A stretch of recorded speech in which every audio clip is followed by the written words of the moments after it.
Investigative journalist Sharyl Attkisson is one of the fiercest pursuers of truth and the story in America. She's had a long and distinguished career. She's also had some skirmishes with the Obama administration that we'll get into. And of late, she's been covering in depth the border, what's been going on our southern border. Welcome, Sharyl Attkisson. Thanks for coming on the podcast. Great having you. I'm a big fan. Let me start by asking you about the press. Today's Biden's first press conference. I guess 2 months into his presidency. And I've noticed that in the press coverage of Biden, who hasn't? A dramatic switch from the way that the press was covering Trump. So in the Trump years, it was relentlessly combative, almost abusive. And I suppose that even if you sort of felt it was too much, at least you could say the press was trying to keep a critical check, an aggressive check on the use of power. But I noticed that with Biden, we kind of seem to be going back to the Obama days of what you could almost call the devotional or courtier press, in which the press sees itself as an adjunct or extension, a defender of the administration, an enabler of it. And I just want to start by asking you whether you think that that is a problem in a democratic society where the press's job is to keep a kind of skeptical eye on the government. Of course it is. And I think that one of the biggest problems is the unequal application of the scrutiny the press has given. You know, it's not as if there isn't plenty to look at under President Biden. And maybe the press in some instances were far too tough on Trump with their false reporting. And I have listed a lot of their media mistakes, pretty outrageous. You don't want that to happen to President Biden as payback, but you do want at least some modicum of examination of the reasonable questions that should be asked. One of the biggest things that stood out to me was when President Biden skipped the traditional address to Congress in February. That was a huge thing to me, at least as an ordinary observer. And it kind of went almost unexamined. And if anything, I saw reporters say, well, it's not required under the Constitution, which was hardly the point.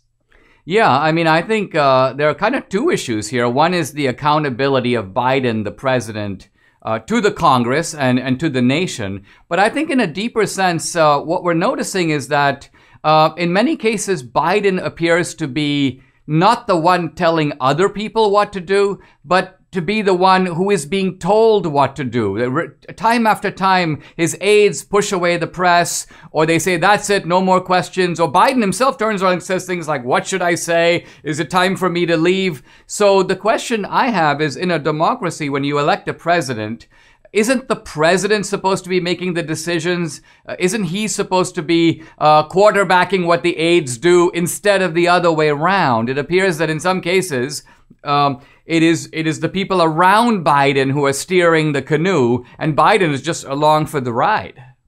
Well, if ever there was a president in my time that I saw really taking the reins, it was Donald Trump.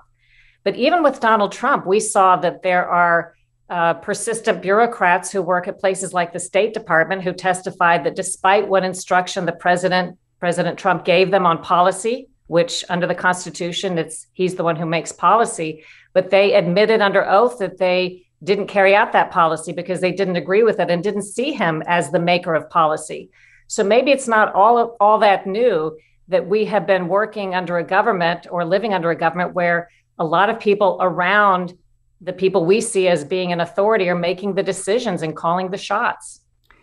Let me ask you about the ideology of the press. I have no idea, quite honestly, what your politics are, but you seem to be in principle committed to the idea of the independent journalist, the journalist who puts a sharp eye, you may say, on the government.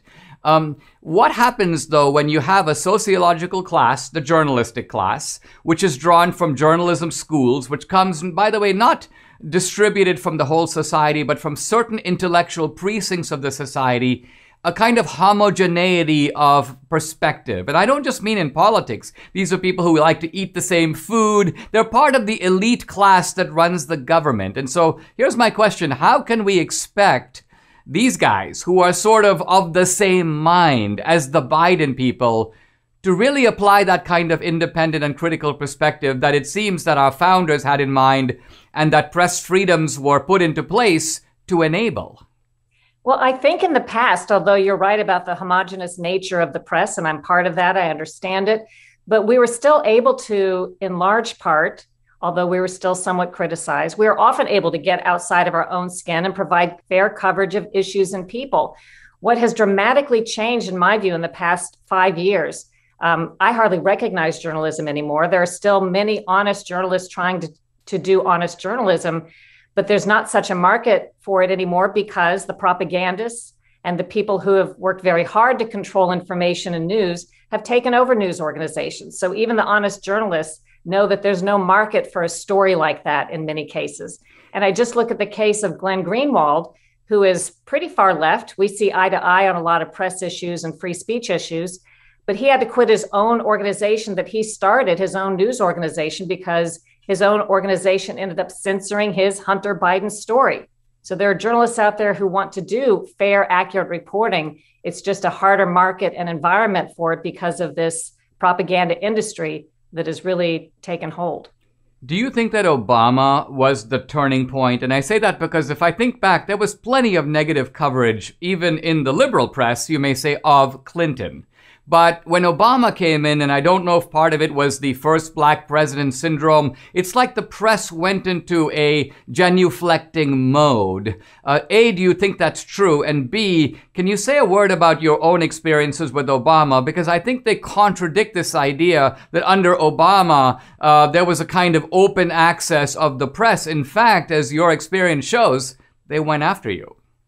Well, yes, there was press worship of President Obama, but I also think part of what we saw coincided with the expansion of social media and the internet, which is still relatively young in, big terms. There were the propagandists who learned how to use and make great use of these tools under the Obama administration and to expand them so that we saw a lot more of the manipulation of the media environment and of what reporters do. And I was a target of that, where people, propagandists and people under the Obama administration started to learn how to use social media, fake accounts, their partners in quasi-news organizations to controversialize reporters and reporting that was contrary to their interests. And that certainly happened to me at CBS. That was just the leading edge of what has now become a whole smear industry and a very well-organized and orchestrated campaign of people and groups that do this to journalists who try to follow good reporting practices. Well, didn't it go in your case beyond that, in which they weren't just smearing you in their various sites, but they were essentially, they put you under a kind of surveillance. They were trying to find out what's in your computer. I mean, this was a kind of deep state operation against you, it seems, and one that suggests, I think, a real hostility to having the kind of independent journalism that you represent.